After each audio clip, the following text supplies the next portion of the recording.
Hello everyone, welcome to our channel.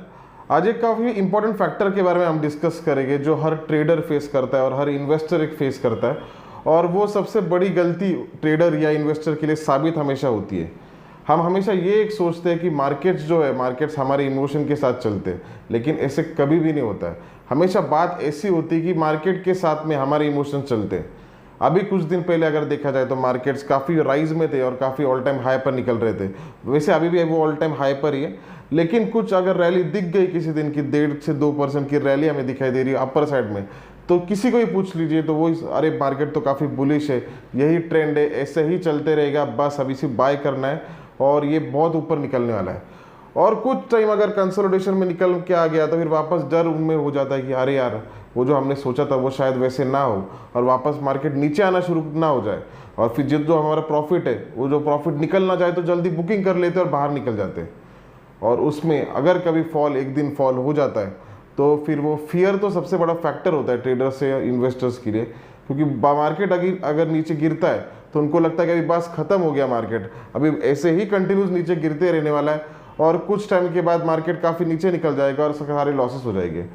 तो ये जो एक इमोशंस का जो फंडा हमारे दिमाग में चलते रहता है हमेशा मार्केट के साथ में, तो वो उतना नहीं होना चाहिए, क्योंकि उतने जो इमोशन जो हमारे ऊपर इम्पैक्ट करते हैं, इनका इम्पैक्ट हमारे डिसीजन मेकिंग पे भी होता है। हम सही तरीके से डिसीजन नहीं ले पाते। अभी कुछ दिन पहले अगर देखा जाए तो एचडीएफसी बैंक में काफ़ी बड़ी रैली हमें दिखाई दी और बैंक निफ्टी काफ़ी ऊपर हमें दिखाई दिया। तो उसी के साथ में मार्केट्स में ऐसा था कि अभी बहुत ज़्यादा मार्केट ऊपर निकल जाएगी, ये सब कुछ सारी चीज़ें होने वाली है।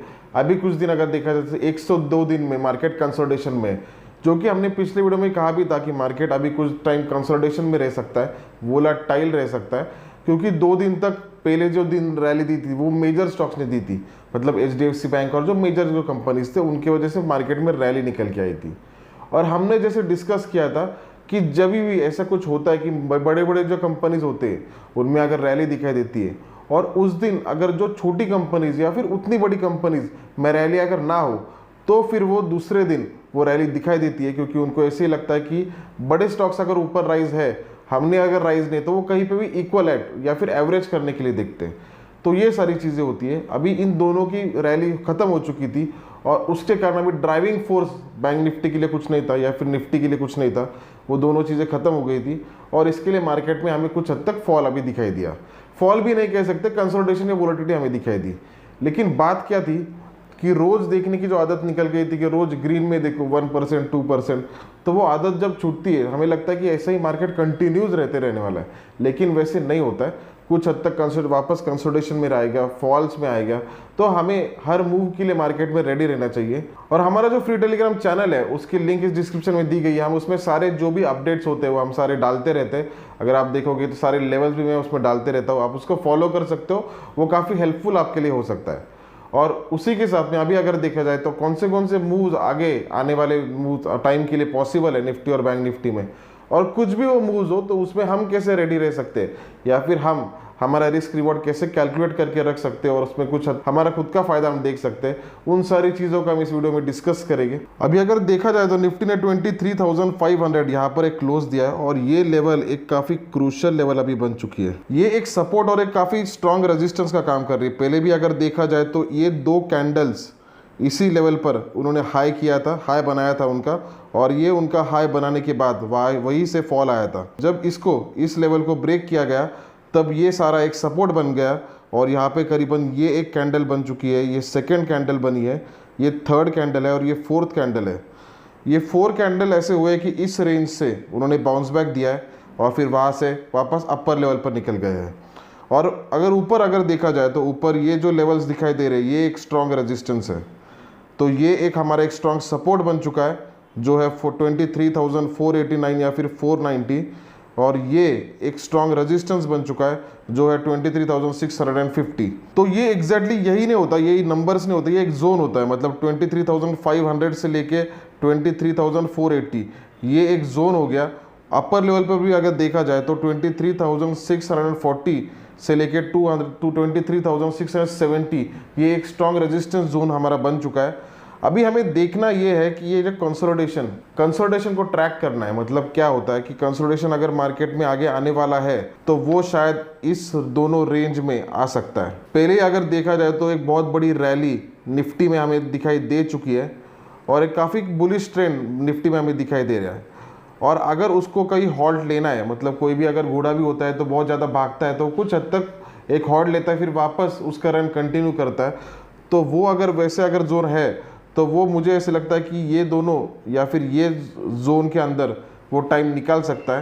पहले ही अगर उसने 4 दिन इसमें निकाल दिए, तो अभी हमें ये देखना है कि अगर 23,658 ये अगर ऊपर के साइड में ब्रेक होता है या फिर ये जो लेवल है 23,490 ये डाउनवर्ड साइड में ब्रेक होती है, तो ये सारा हमारे वॉच करना है।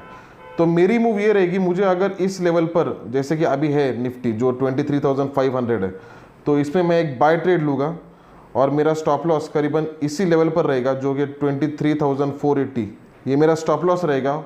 और मेरा टारगेट ये लेवल रहेगी जो कि 23,658 ये मेरा टारगेट लेवल रहेगी। तो इसमें क्या होगा कि यहाँ से अगर इसमें कंसोलिडेशन अगर होता है तो वो मुझे एक मूव मिल जाएगी और मेरा अपर लेवल अगर 23,658 पर अगर मुझे मौका मिलेगा तो मैं इसमें एक शॉर्ट ट्रेड लूँगा और मेरा टारगेट वापस ये लेवल रहेगी जो कि 23,480 है। तो इसमें 2 मूव पॉसिबल है। अगर कंसोलिडेशन रहेगा तो मैं कंसोलिडेशन की मूव इसमें पकड़ पाऊंगा, और अगर कंसोलिडेशन ना हो और अगर वन साइड अगर रैली होती है तो उसके लिए मैं तभी वेट करूंगा अगर 23,450 या फिर 460 अगर ब्रेक होता है, तो 23,460 अगर डाउनवर्ड डायरेक्शन में अगर ब्रेक होता है तो फिर मेरा 23,490 ये मेरा स्टॉप लॉस रहेगा और फिर मैं उसमें एक शॉर्ट ट्रेड लूंगा और मेरा टारगेट ये लेवल रहेगी जो कि 23,330 ये लेवल रहेगी। तो ये मेरा टारगेट रहेगा। सो अगर इस लेवल के नीचे अगर निफ्टी निकलती है और सस्टेन करती है तो इस लेवल तक मेरा टारगेट रहेगा। ये मेरी मूव निफ्टी में रहेगी। बैंक निफ्टी में अगर देखा जाए तो बैंक निफ्टी में ये 3 लेवल्स काफ़ी इंपॉर्टेंट है। बैंक निफ्टी भी अगर देखा जाए तो इस लेवल पर एक काफ़ी स्ट्रॉन्ग रेजिस्टेंस उसको फेस करना पड़ रहा है जो कि करीबन 51,970 या फिर 52,000 हम पकड़ सकते हैं। तो यहाँ इस लेवल से काफ़ी रेजिस्टेंस हमें दिखाई दे रहा है और सपोर्ट जो हमें दिखाई दे रहा है वो करीबन इस लेवल पर दिखाई दे रहा है जो कि 50। ये कैंडल भी अगर देखी जाए तो ये कैंडल का ओपन था और वहीं से ये 2 कैंडल्स करीबन वहाँ से बाउंस बैक हुए हैं बैंक निफ्टी में।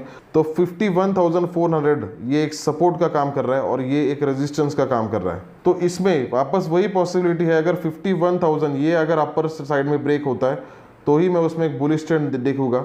लेकिन तब तक मेरी सिमिलर मूव ये रहेगी, अगर कंसोलिडेशन में मार्केट आता है और अगर कुछ अगर हॉल्ट लेता है तो वो मैं उसको मिस करना चाहूँगा। तो इसके वजह से 51,970 यहाँ पर अगर मिलता है तो उसमें मेरा एक शॉर्ट ट्रेड रहेगा। मेरा फर्स्ट टारगेट पूरा 51,400 तक नहीं रहेगा, लेकिन मेरा फर्स्ट टारगेट ये लेवल तक रहेगा जो आज उसका क्लोज है। तो 51,660 ये मेरा फर्स्ट टारगेट रहेगा और मेरा सेकंड टारगेट ये लेवल रहेगी जो कि 51,400 है। लेकिन ये सिचुएशन तब बनेगी अगर मुझे 51,976 के नज़दीक अगर मिलता है। मैं फिलहाल इस रेंज के बीच में कहीं ट्रेड नहीं लूँगा, मतलब अगर बैंक निफ्टी यहाँ पर है या फिर यहाँ पर है या फिर यहाँ पर भी है। और दूसरा ट्रेड मेरा तब बनेगा जब ये 51,410 पर बनेगा, यहाँ पर मैं इसमें एक बाय ट्रेड लूंगा। सिमिलरली मेरा फर्स्ट टारगेट ये लेवल रहेगी जो कि 51,600 है और सेकंड टारगेट मेरा ये रहेगी जो 51,972 है। क्योंकि ये आज का जो क्लोज था ये भी एक काफी इंपॉर्टेंट और क्रूशियल लेवल बन चुकी है, तो यहाँ पर भी हमें इसको वॉच करना पड़ेगा। एक बार उसको वहां पे बुक कर सकते हैं। उसमें 2 चीजें है, एक तो आप पूरी तरह से वहां पे बुक कर सकते हैं या फिर वहाँ पे 50% वहाँ पे बुक कर सकते हैं। तो वो दोनों में से मैं एक डिसीजन लूँगा कि 50% यहाँ पे बुक करूँगा और 50% मैं नेक्स्ट जो टारगेट रहेगा वहाँ तक मैं उसको होल्ड करूँगा। तो ये दोनों चीज़ों में से मैं एक चीज़ करूँगा। और वन साइड वो मुझे ऐसे नहीं लगता जब तक ये लेवल डाउनवर्ड साइड में ब्रेक नहीं होती जो कि 51,400 ये लेवल अगर ब्रेक नहीं होती और जब तक ये लेवल अपर साइड में ब्रेक नहीं होती तब तक मैं उसमें एक वन साइड मूव की अपेक्षा नहीं करूँगा या फिर बड़े मूव की अपेक्षा नहीं करूँगा। तब तक मेरी यही मूव रहेगी। अगर 51,400 अगर ब्रेक होता है तो फिर मेरा उसमें शॉर्ट ट्रेड बनेगा जो करीबन इस लेवल तक मेरा टारगेट रहेगा और अपर साइड में तब बनेगा अगर जब 51,976 अगर अपर साइड में ब्रेक होता है तब मेरा उसमें एक बाय ट्रेड बनेगा। तो ये मेरी मूव रहेगी आने वाले टाइम के लिए निफ्टी और बैंक निफ्टी में। मतलब मार्केट अगर कंसोलिडेशन में भी रहता है तो मुझे इससे लाभ हो, और अगर नहीं भी रहता है तो एक वन साइड मूव भी उसमें मैं प्राप्त करने की कोशिश करूंगा और मेरे स्टॉप लॉसेस और टारगेट्स मुझे मेरे पता होंगे और इस तरीके से मैं आने वाले टाइम के लिए ट्रेड करूंगा। आई होप ये वीडियो आपको बेनिफिशियल रहे, और अगर आपको कुछ लगता है तो आप उसमें कमेंट बॉक्स में हमें शेयर कर सकते हैं। और आई होप ये आने वाला टाइम आपके लिए अच्छा रहे। धन्यवाद।